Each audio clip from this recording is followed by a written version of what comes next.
Muchas gracias, María. Te saludo con mucho gusto y a todos ustedes, por supuesto. También, ¿ustedes conocen cuál fue el primer museo en México? Ayer le presenté la primera parte, vamos a conocer la segunda parte del Museo Nacional de las Culturas.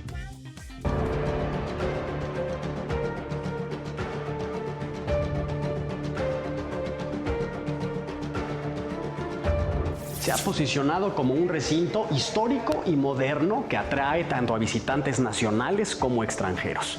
Además, resguarda cerca de 14,000 objetos, entre los que se encuentra, por ejemplo, este sarcófago perteneciente a una sacerdotisa egipcia. Su excepcional colección pone en evidencia la unidad del género humano y su diversidad cultural a partir de piezas arqueológicas de América, Mesopotamia, Egipto e Israel, así como de una imponente muestra de cultura y arte clásico que se observa a través de la estatuaria de Grecia y Roma. Acá, por ejemplo, podemos saber que el pañuelo y las sandalias son un legado también de los romanos y de los griegos. Por supuesto que nosotros, los mexicanos, los mexicas, el pueblo prehispánico utilizaba sandalias, pero eran de una manufactura distinta y de una estética distinta también. Acá vamos a pasar a un área de esculturas. Sí, esa escultura es una de mis favoritas.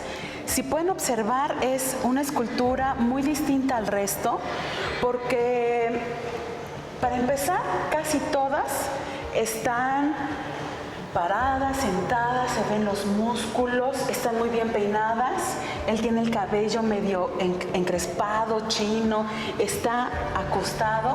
Para empezar, él no es griego, él es francés. Está derrotado porque acaba de pelear con los griegos y tiene una herida, casi nadie la ve. La herida está de este lado. Ah, ok, ensangrentada incluso. Así es. Sí. Y esta pieza se llama Galo Moribundo, pero no tiene esta sensación, incluso tiene bigote, a diferencia del resto de las piezas donde el rostro está totalmente libre de cualquier vello. Sí. Y él lo que tiene es una gran humillación, ¿sabes? Porque fue derrotado en una guerra.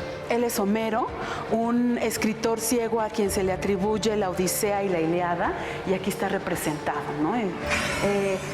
No es que él la haya escrito, es que él llevaba de pueblo en pueblo estas historias y por eso es que las conocemos. Claro. Esta es una cariátide y era una columna, por eso es que está así y tiene este elemento en la cabeza, porque es una columna, es la que mantiene y sostiene los edificios en la Grecia antigua.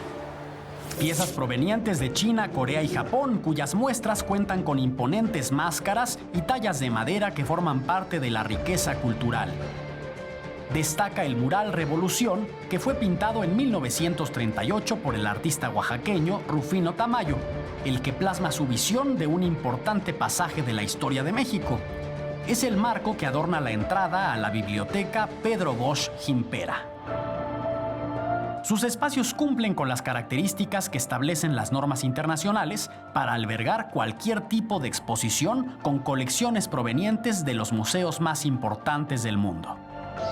La perspectiva intercultural de este espacio nos ayuda a comprender nuestro pasado y a visualizar nuestro futuro. Es el Museo Nacional de las Culturas y forma parte de la vida de la Ciudad de México.